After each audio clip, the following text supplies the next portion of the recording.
Bonjour, this is Holly, and you're watching The WrestleGamer on WGS-TV.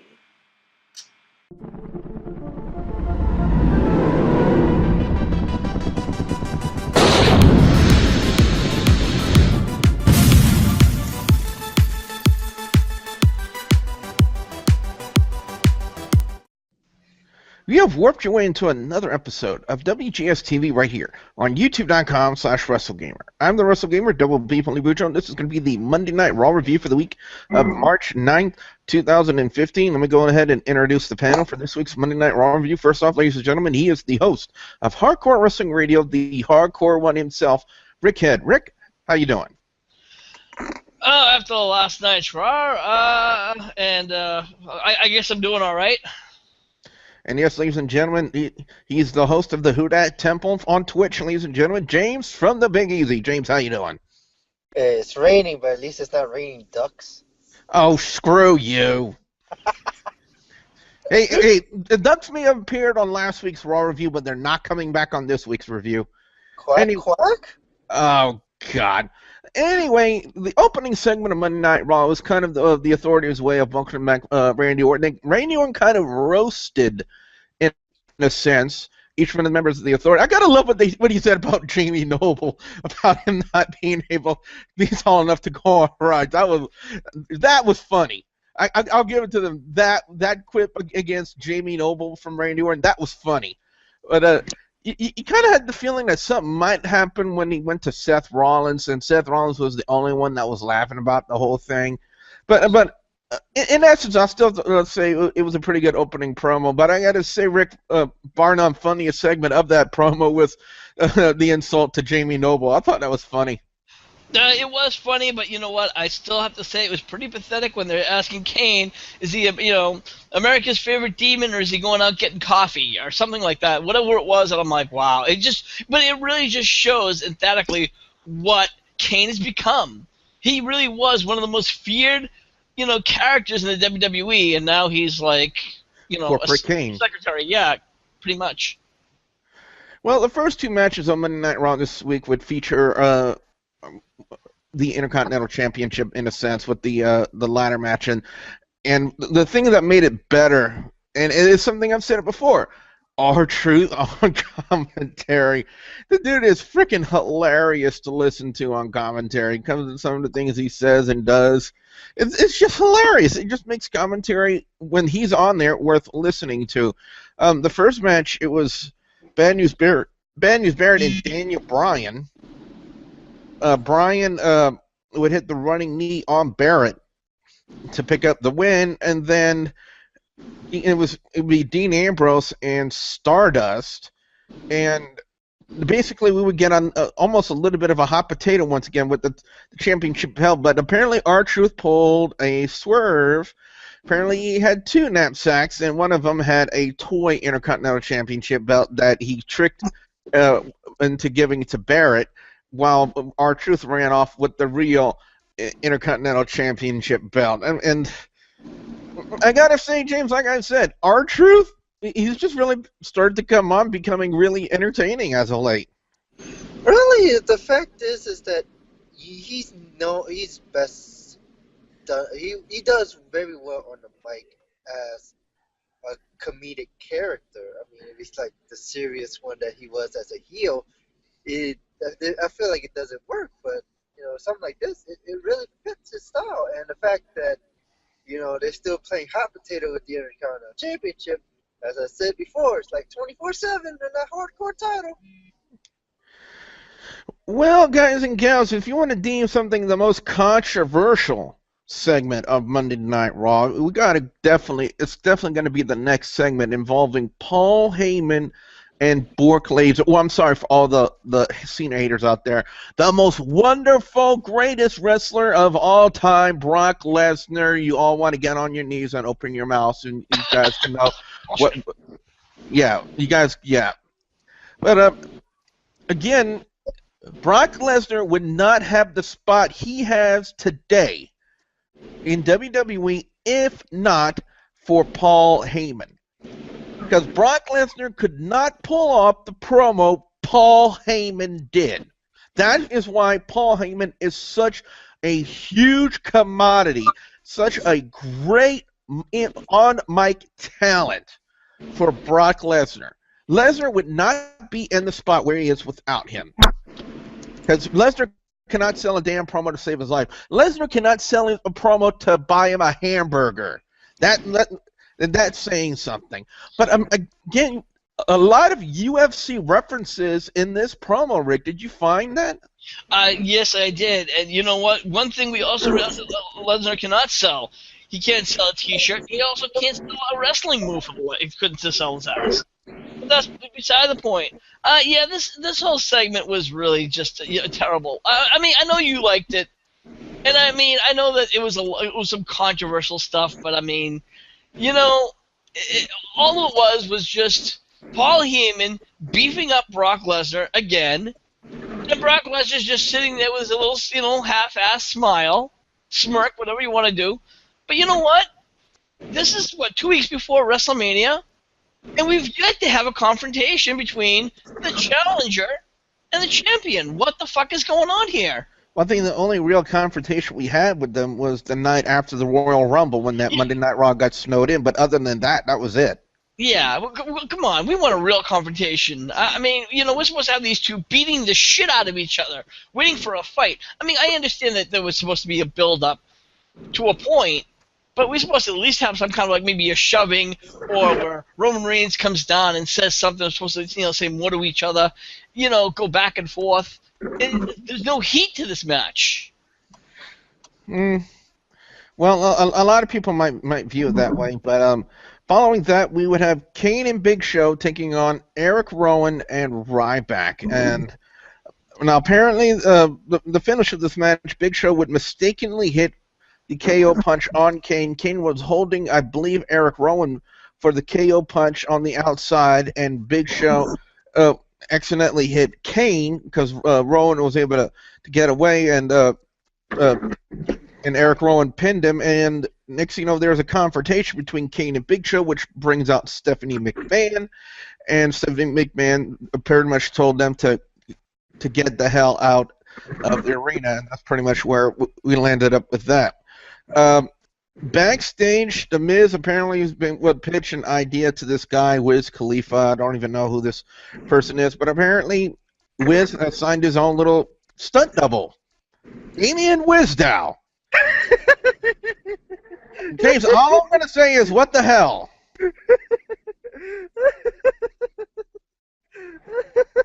That's all I got to say. And apparently Wiz Khalifa would go on to perform. I'm not a hip-hop fan. I'm not a rap fan. If you are, more power to you. Me, I'm not. So I'm not even going to address Wiz Khalifa's performance because I don't even know the guy. I mean, the only other time I've seen the guy was on Ridiculousness on MTV. That's the only other time. All I have to say is thank God for DVR because I was able to skip right past it. I hate you. AJ Lee taking on Summer Rae. James, thoughts? I just feel like this is the wrong person to have AJ go against. I mean, if you had like the rematch that they did at SmackDown, or even have AJ fight Nikki, not a title match, I would have seen that. Because really, you need to have them hype up WrestleMania, and the fact that, all you had was the Bellas hyping up the Flintstone DVD while AJ was fighting Summer Rae. I mean, I'm going to say this. Summer Rae's a decent competitor, just not the right one to fight AJ. Yeah, especially when you're trying to build up the angle of her and Paige taking on the Bellas. I think it would have made sense to have maybe like some one-on-one confrontations between the two teams, and that would be a proper build-up, in my opinion. Well, you also have to put in is that on Total D, spoiler alert for those who haven't watched Total Divas, apparently the Bellas, once their contract expired, they're gone, WWE. Well, anyway, guys and gals, we would kind of have Sting's response to what Triple H said last week, and a lot of people think, oh, that's actually Sting talking. Well, I can tell you this for a fact, for guys like us who have know Sting, we know what he sounds like. And we can tell you with about a 99.9% certainty, Rick, that wasn't Sting talking on the promo. As Hold on, sorry, turn your mic on, Rick. I wouldn't say 99%. I want to listen to it again, and I have to say I'm a little I'm on the fence because some of it sounded like it was Sting, others sounded like it didn't. Sting's got a little bit older. I'm on the fence. I have to listen to it again. That's all I you got know to what? say. You know what? We'll post that as this week's comment question to you guys out there. Do you guys believe that was actually Sting talking on that promo? We definitely want to know what you guys say. Be sure you put your answers in the comment section below. And guys, to me, I'm on the fence too because some of it did sound like him, and others it didn't. But then again, it's a tactic that we've seen before. WCW used it. It was more obvious to WCW that was a Sting talking when he was do that first big Crow segment. Remember when he was up in the rafters holding the Crow, and the child was talking about him being having a voice of silence, but a heart of justice, some to that extent. That first real Crow promo, and if they're doing that here, I remember that. Yeah, I remember that promo. I'm listening to a little bit of it right now, and I think that very well could be Sting, because the question is, why would they not have it be Sting? What's the logic behind it? Well, it's not like they wanted to have Sting. Like, remember when they had the fake Sting in the ring several weeks back? They didn't. Sting for some reason couldn't make an appearance. That's understandable. But this is a promo. They could have done this at any point in time and said, "Okay, fine, here you go." There's no reason for it to be a fake Sting. For Sting not to do this promo. There's no logic behind it. So I think it might have been. I think that could very well be Sting. Well, again, that is a comment question for you guys out there. Do you believe that was Sting's voice on the promo? We definitely want to hear what you guys have to say. Be sure you put your answers in the comment section as we look for Rusev and Axelmania, brother. And it pretty much went the way I'm surprised they didn't use Hulk Hogan's theme right now. But it kind of went the way we thought it was going to be. We all knew Axel was going to get his ass kicked, and that's pretty much how it went. Rusev locked on the accolade on Axel. Axel tapped out, and Rusev win. And John Cena warned him before the match that if you degraded United States, the USA at all, that he was going to come out there and show him how much fight America has. And that's pretty much what happened. And some of the crowd that was like half Cena, half hater, I think went to all Cena and no hater after what Cena did to Rusev, locking on the STF twice to make him pass out, waking him up again with water, and then locking on the STF, making Rusev tap out and then pass out, and then Lana would actually agree to the match at WrestleMania. Now, Rick, I knew they would do it one way or another. They would somehow find a way to kind of work this United States Championship match into WrestleMania between Cena and Rusev. Did you think they would do it the way they did last night? A lot of people are saying, "Oh my God, Cena turned heel, Cena turned heel, Cena turned heel," and you know what? No, he didn't. He just snapped. And everybody has a dark side. And again, I think it's just another teaser that Cena can, if he wants to go heel. This is a way of saying yes, he can go heel if he wants. But guess what? He's not, and they're just reeling him back in. How can you go heel on a heel? I don't understand that logic. I mean, Rusev is the big monster foreign heel in the gimmicks. How can people out there actually even consider that? What that is, that's showing that those are heel tactics. That's what Cena is. He came out with his black pants, and he's just he didn't bring out any of his billboard shirts or his billboard logos. He came out just straight up, just to fight, and he just woke him up, attacked him, woke him up, and just kept on tapping, make him tap out, knocked him out. Yeah, but that's not necessarily a sign of a character going a heel. You even said it yourself. That's more along the lines of a face character snapping. Yeah, but like I said, I don't think it's really heelish, but it has heelish tendencies, so to speak. Really, Really, the thing is that Cena is known to have that dark side, and if worst come to worst, he would do that type of stuff. So it's not new to anybody, really. Yeah. Well, the New Day taking on Tyson Kidd and Cesaro. First off, big ups to Big E for slapping Xavier Woods on the chest like, hey, dude, you're supposed to talk now. Bang! Xavier Woods, know where your spot is to start a promo. That's all I'm going to say. But a unique finish. I really don't know actually exactly how to call this finisher. By the way, did you guys notice the shirts that Cesaro and Tyson Kidd had on? It looked kind of weird. I did not catch that one, no. Yeah, it basically had their names on it, and I couldn't make out what else they had on it. But it was very clear that each one of them had their names on it. Like, okay, what's my name again? Look down the show. My name's Tyson Kidd. But the finish of the match, it was like a victory roll slam. If you guys know what the wheelbarrow suplex, the start to it is, apparently Woods countered it into like a roll, and then it slammed Kidd's face into the mat. And so far, then the New Day would pick up the win. Then out would come Naomi with the Usos, and she would take on Natalya. And okay, word to commentary, Michael Cole. Every time Naomi uses the rear view, you don't have to say Naomi calls that the rear view. It's her signature move. We all know it is called the rear view. Just say Naomi hits the rear view. You don't have to say, oh, that move, Naomi calls it the rear view. Okay, that's just a waste of breath right there, in my opinion. Really? I thought it was called the ass bump. No, that's what it looked like. That's all I'm going to say.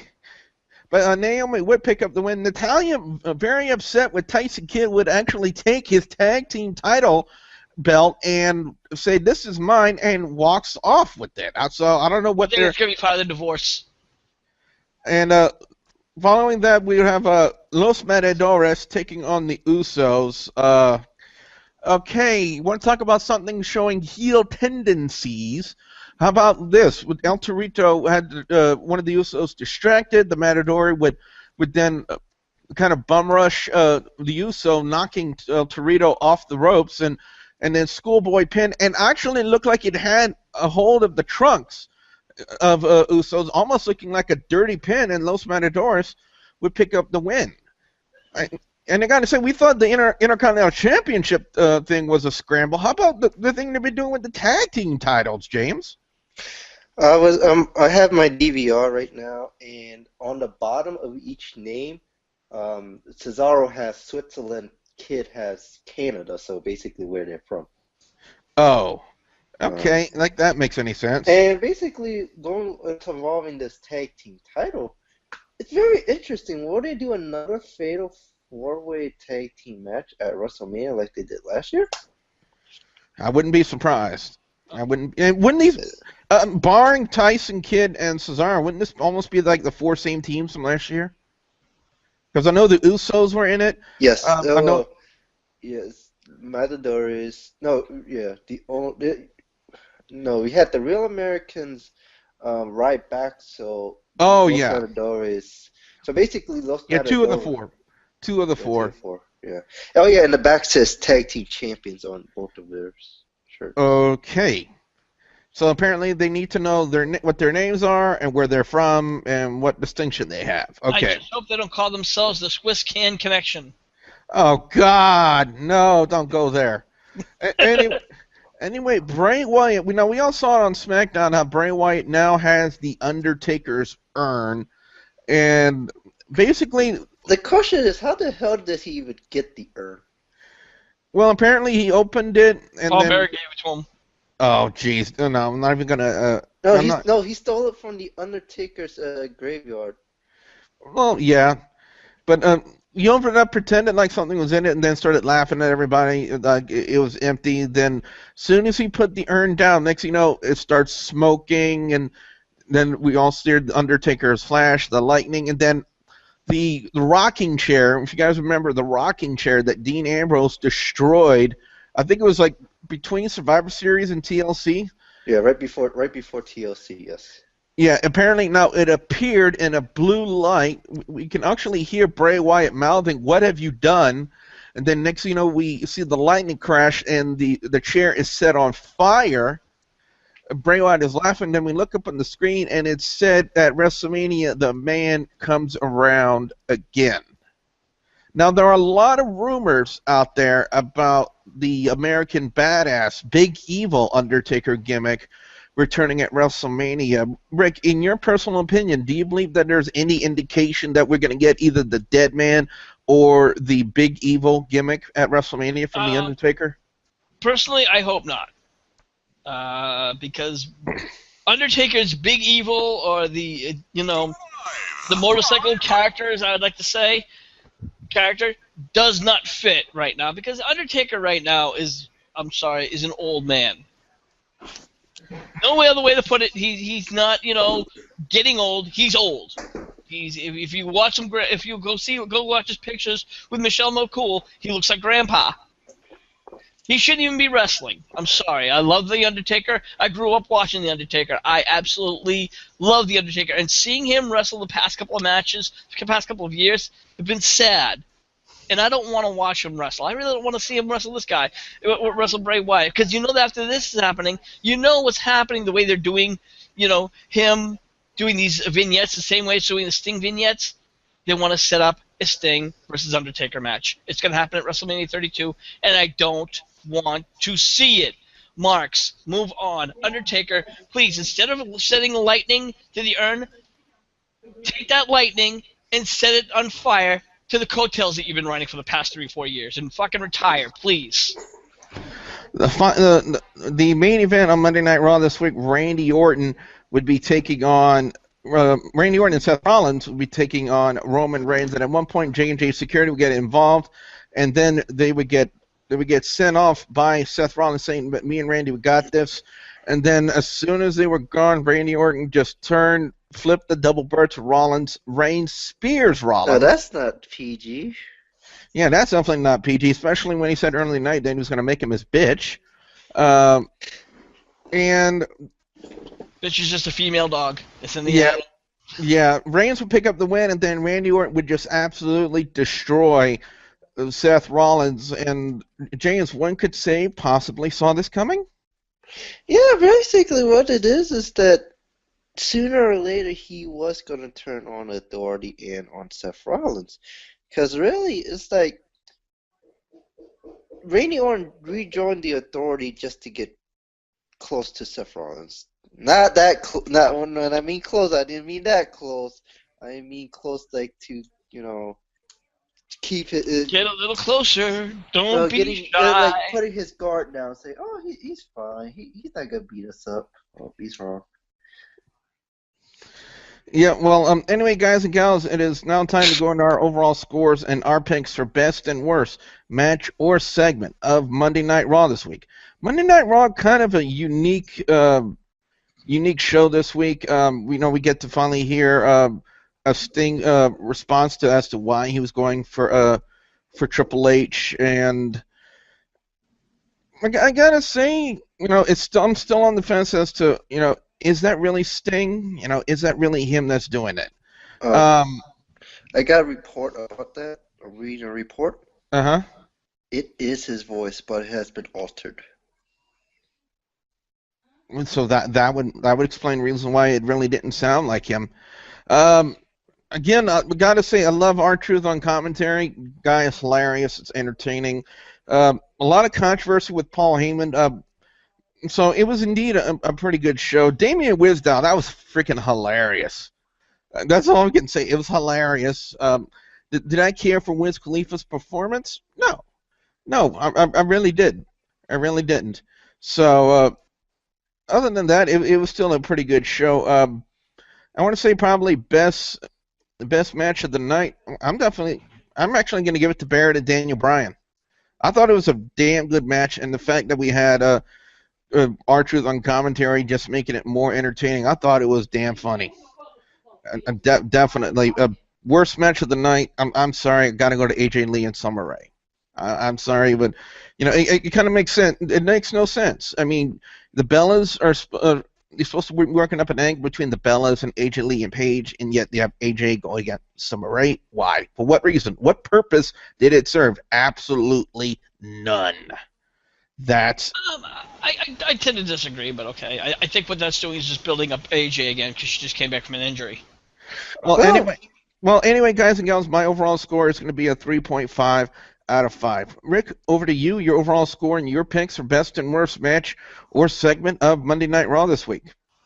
Personally, I think Raw didn't really have anything special. It was okay. It was kind of middle of the road. I'll give it a 2.75. I wish the rap artist, I still can't, Ray Khalifa, or however you pronounce his last Wiz name. Khalifa. George, yeah, exactly. I didn't even pay that much attention to the guy.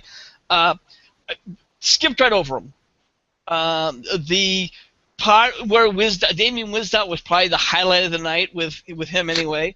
It just shows that Damien Sandow truly is, has so much potential, and he could do a lot more in the WWE.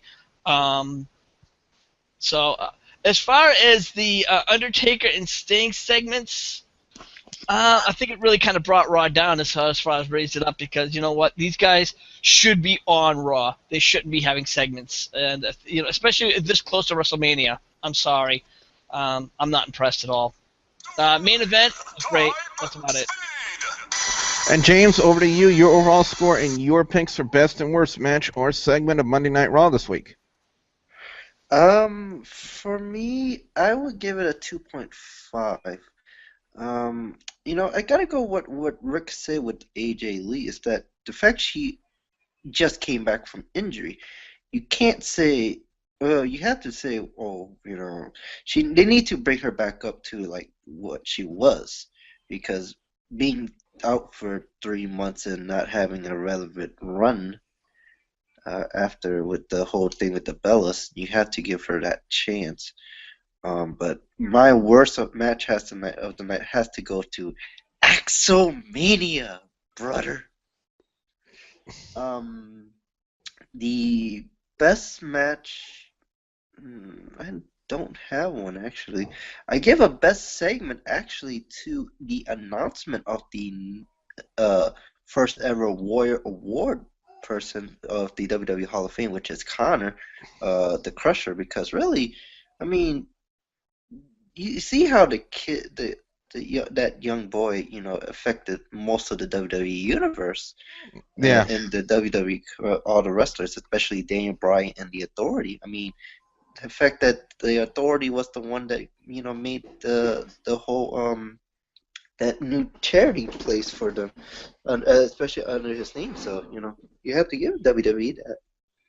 Yeah, definitely. And I gotta say, from what I heard on social media, a lot of people were choked up just a little bit about that, because they were really touched by the story of Conor the Crusher McKayla, and his story. He was in New Orleans. I remember seeing him, but I never, I didn't realize what his story was, and I just assumed he was a kid that was there to enjoy WrestleMania. So. Anyway, guys and gals, on that note, what we want to know from you guys out there, the viewers and subscribers, your thoughts on Monday Night Raw this week. What are your overall scores? What are your picks for best and worst match or segment of Monday Night Raw this week? We definitely want to know what you guys out there have to say. Be sure to put your comments in the comments section below. Don't forget to like and favorite this video. Rick, where can fans check you out on HWR? Of course, you can always check us out on our Facebook page. That's facebook.com/Hardcore Wrestling Radio. And anytime you want to check us out on any of our social media outlets, just look us up on HWR Show. And James also live streams on Twitch whenever he can. And James, where can they check you out on Twitch? Twitch.tv/Fatboy504. I've been busy with work the last few days. I'm actually started my job at Academy, Sports and Outdoors. I'm gonna be Sports and Outdoors. Yes, I'm working as a cashier. But I've been working there. So whenever I have free time, I'm on Twitch. You can also find me on Twitter at Fatboy504, and you can find me either on both of the HWR and WGS-TV Facebook page. WGS TV is on social media, ladies and gentlemen, on Facebook, facebook.com/WGS-TV, Twitter, on twitter.com/TheWrestleGamer, and also on Instagram, instagram.com/TheWrestleGamer. Be sure you check me out on social media. Also, if you haven't yet, please subscribe. If you haven't already, to youtube.com/WrestleGamer for more content like this and all of my Let's Plays right here on WGS TV. So with that being said, for the hardcore host of Hardcore Wrestling Radio, Rick Head, and James and the Big Easy, I'm the WrestleGamer, Dobie Boudreaux, saying we'll see you at the next Warp Zone. So let's do this. I bet this is how you get all the girls. I wish I could get girls.